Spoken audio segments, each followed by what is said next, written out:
24 तत्वों के विचार के साथ जगत के उत्पत्ति क्रम का वर्णन और विष्णु की महिमा। श्री पराशर जी बोले, जो ब्रह्मा, विष्णु और शंकर से जगत की उत्पत्ति, स्थिति और संहार के कारण हैं तथा अपने भक्तों को संसार सागर से तारने वाले हैं, उन विकार रहित, शुद्ध, अविनाशी परमात्मा, सर्वदा एक रस, सर्व विजयी भगवान वासुदेव विष्णु को नमस्कार है। जो एक होकर भी नाना रूप वाले हैं, स्थूल सूक्ष्ममय हैं, अव्यक्त एवं व्यक्त रूप हैं तथा मुक्ति के कारण हैं, उन श्री विष्णु भगवान को नमस्कार है। जो विष्णु रूप प्रभु को विश्व की उत्पत्ति, स्थिति और संहार के मूल कारण हैं, उन परमात्मा विष्णु भगवान को नमस्कार है। जो विश्व के अधिष्ठान हैं, अति सूक्ष्म से भी सूक्ष्म है, सर्व प्राणियों में स्थित पुरुषोत्तम और अविनाशी हैं। जो परमार्थ अति निर्मल ज्ञान स्वरूप है, किंतु अज्ञानवश नाना पदार्थ रूप से प्रतीत होते हैं, तथा जो जगत की उत्पत्ति और स्थिति में समर्थ एवं उसका संहार करने वाले हैं, उस जगदीश्वर, अजन्मा, अक्षय और अव्यय भगवान विष्णु को प्रणाम करके तुम्हें वो सारा प्रसंग क्रमशः सुनाता हूं, जो दक्ष आदि मुनि श्रेष्ठों के पूछने पर पितामह भगवान ब्रह्मा जी ने उनसे कहा था। वो प्रसंग दक्ष आदि मुनियों ने नर्मदा तट पर राजा पुरुकुत्स को सुनाया था तथा पुरुकुत्स ने सारस्वत से और सारस्वत ने मुझसे कहा था। जो पर प्रकृति से भी पर, परम श्रेष्ठ, अंतरात्मा में स्थित परमात्मा रूप, वर्ण, नाम और विशेषण आदि से रहित है, जिसमें जन्म, वृद्धि, परिणाम, क्षय और नाश, इन 6 विकारों का सर्वथा अभाव है, जिसको सर्वदा केवल है इतना ही कह सकते हैं, तथा जिनके लिए ये प्रसिद्ध है कि वे सर्वत्र हैं और उनमें समस्त विश्व बसा हुआ है।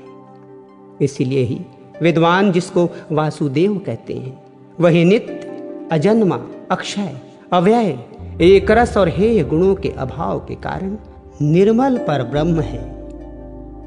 वही इन सब व्यक्त और अव्यक्त जगत के रूप से तथा इसके साक्षी पुरुष और महाकारण के काल के रूप में स्थित है। हे द्विज, परब्रह्म का प्रथम रूप पुरुष है, अव्यक्त प्रकृति और व्यक्त महदादि इसके अन्य रूप हैं तथा सबको शोभित करने वाला होने से काल उसका परम रूप है। इस प्रकार जो प्रधान पुरुष, व्यक्त और काल इन चारों से परे है तथा जिससे पंडित जन ही देख पाते हैं, वही भगवान विष्णु का परम पद है। प्रधान पुरुष, व्यक्त और काल ये भगवान विष्णु के रूप पृथक पृथक संसार की उत्पत्ति, पालन और संहार के प्रकाश तथा उत्पादन में कारण है। भगवान विष्णु जो व्यक्त, अव्यक्त, पुरुष और काल रूप से स्थित होते हैं, इसे उनकी बालवत क्रीड़ा ही समझो। उनमें से अव्यक्त कारणों को जो सद्रूप और नित्य हैं, श्रेष्ठ मुनिजन प्रधान तथा सूक्ष्म प्रकृति कहते हैं। वो क्षय रहित है, उसका कोई अन्य आधार भी नहीं है तथा अप्रमेय, अजर, निश्चल, शब्द स्पर्धादि शून्य और रूपादि रहित है। वो त्रिगुणमयी और जगत का कारण है तथा स्वयं अनादि एवं उत्पत्ति और लय से रहित है।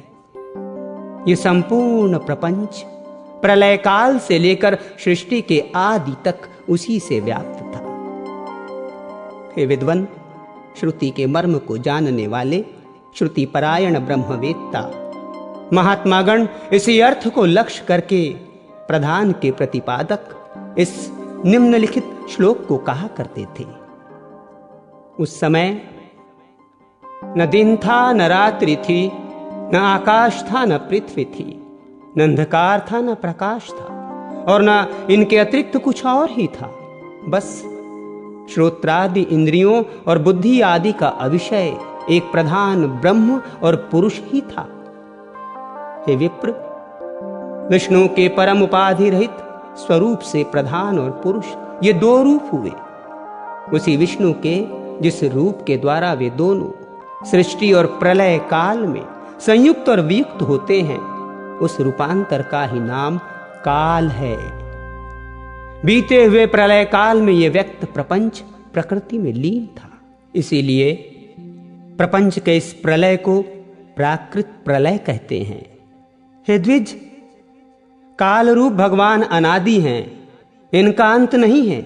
इसलिए संसार की उत्पत्ति, स्थिति और प्रलय भी नहीं रुकते, वे प्रवाह रूप से निरंतर होते रहते हैं। हे मैत्रेय, प्रलय काल में प्रधान प्रकृति के साम्यावस्था में स्थित हो जाने पर और पुरुष के प्रकृति से पृथक स्थिति हो जाने पर विष्णु भगवान का काल रूप इन दोनों को धारण करने के लिए प्रवृत्त होता है। तदनंतर सर्गकाल उपस्थित होने पर उन परम ब्रह्म परमात्मा विश्वरूप सर्वव्यापी सर्वभूतेश्वर सर्वात्मा परमेश्वर ने अपनी इच्छा से विकारी प्रधान और अविकारी पुरुष में प्रविष्ट होकर उनको शोभित किया। जिस प्रकार क्रियाशील न होने पर भी गंध अपनी सन्निधि मात्र से ही मन को शुभित कर देता है, उसी प्रकार परमेश्वर अपनी सन्निमाधित्र से ही प्रधान और पुरुष को प्रेरित करते हैं। हे ब्रह्मन, वो पुरुषोत्तम ही इनको शोभित करने वाले हैं और वे ही शुद्ध होते हैं तथा संकोच और विकास युक्त प्रधान रूप से भी वे ही स्थित हैं। ब्रह्मादि समस्त ईश्वरों के ईश्वर वे विष्णु ही समष्टि व्यष्टि रूप ब्रह्मादि जीव रूप तथा महतत्व रूप से स्थित हैं। हे द्विज श्रेष्ठ, सर्गकाल के प्राप्त होने पर गुणों की साम्यावस्था रूप प्रधान जब विष्णु के क्षेत्रज्ञ रूप से अधिष्ठित हुआ, उससे महतत्व की उत्पत्ति हुई। उत्पन्न हुए महान को प्रधान तत्व ने आवृत किया। महतत्व सात्विक, राजस और तामस भेद से 3 प्रकार का है, किंतु जिस प्रकार बीज के छिल जाने से संभावों से ढका रहता है, वैसे ही ये त्रिविध महत्व तत्व प्रधान तत्व से सबोर व्याप्त है। फिर त्रिविध महतत्व से ही वैकारिक, सात्विक, तेजस, राजस और तामस भूतादि 3 प्रकार का अहंकार उत्पन्न हुआ।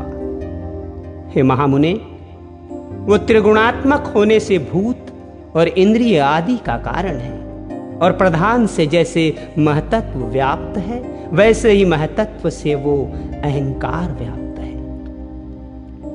भूतादि नामक तापस अहंकार ने विकृत होकर शब्द तन्मात्रा और उससे शब्द गुण वाले आकाश की रचना की। उस भूतादि तामस अहंकार ने शब्द तन्मात्रा रूप आकाश को व्याप्त किया। फिर आकाश ने विकृत होकर स्पर्श तन्मात्रा को रचा। उस स्पर्श तन्मात्रा से बलवान वायु हुआ, उसका गुण स्पर्श माना गया है। शब्द तन्मात्रा रूप आकाश ने स्पर्श तन्मात्रा वाले वायु को आवृत किया है। फिर वायु ने विकृत होकर रूप तन्मात्रा की सृष्टि की। वायु से तेज उत्पन्न हुआ है, उसका गुण रूप कहा जाता है। स्पर्श तन्मात्रा रूप वायु ने रूप तन्मात्रा वाले तेज को आवृत किया। फिर तेज से भी विकृत होकर रस तन्मात्रा की रचना की, उससे रस गुण वाला जल हुआ।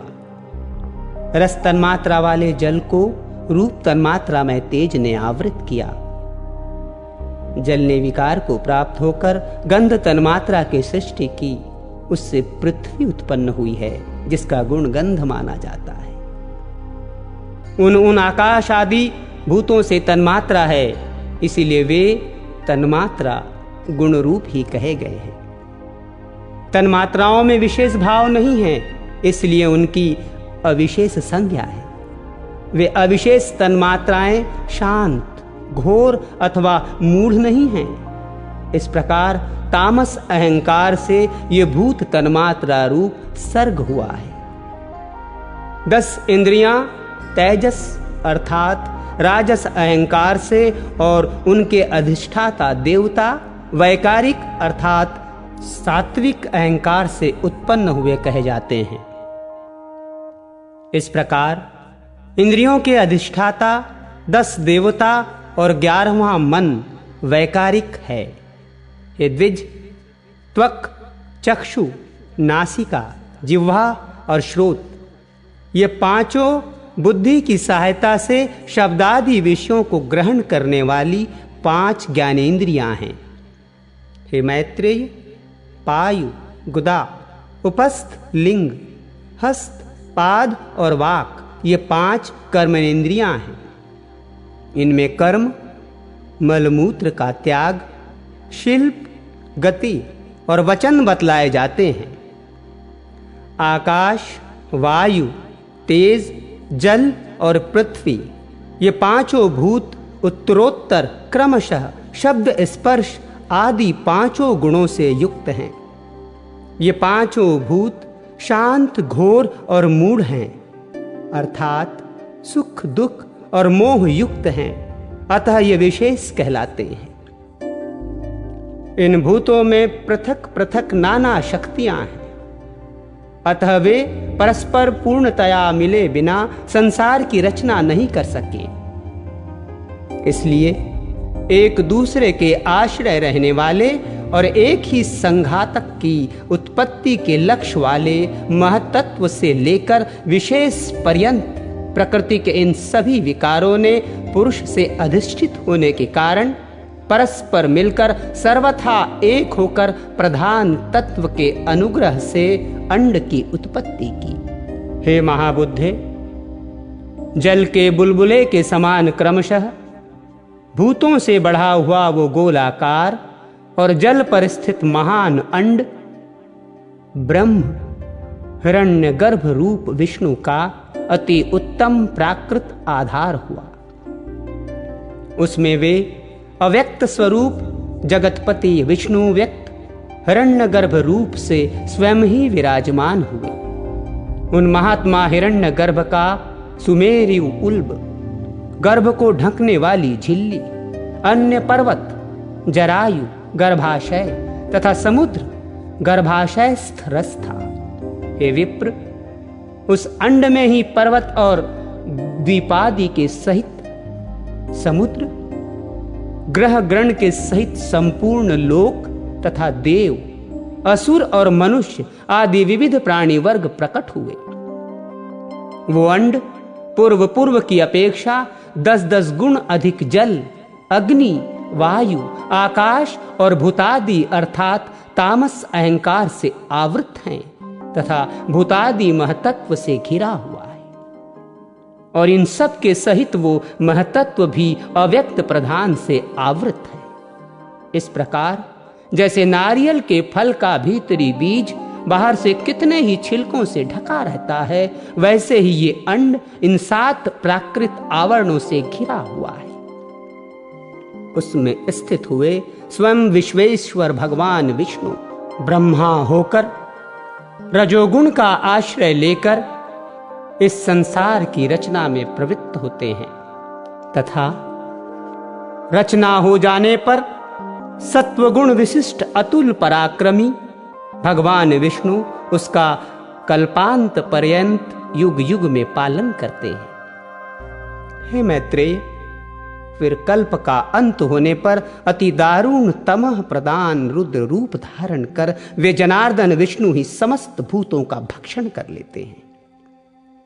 इस प्रकार समस्त भूतों का भक्षण कर संसार को जलमय करके वे परमेश्वर शेष शैया पर शयन करते हैं। जगने पर ब्रह्मारूप होकर वे फिर जगत की रचना करते हैं।